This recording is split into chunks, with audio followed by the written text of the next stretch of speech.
Mga kahuwan, panoorin ang video na ito upang alamin ang pinaka-latest na balita tungkol sa lagay ng panahon at bagyo update today.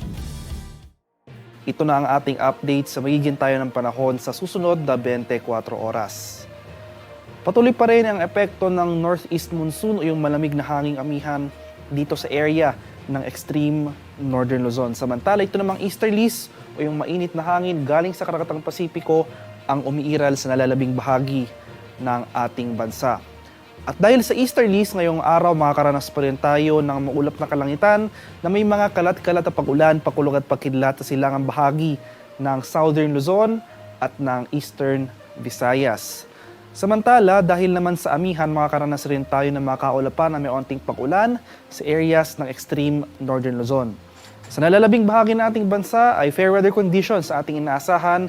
May tsansa pa rin ng mga light rains o pag-ambon na dala ng amihan dito sa northern Luzon. Samantalang tsansa naman ng thunderstorms o yung mga pulupulong pag-ulan na may pagkulog at pagkidlat ang ating mararanasan sa nalalabing bahagi ng ating bansa.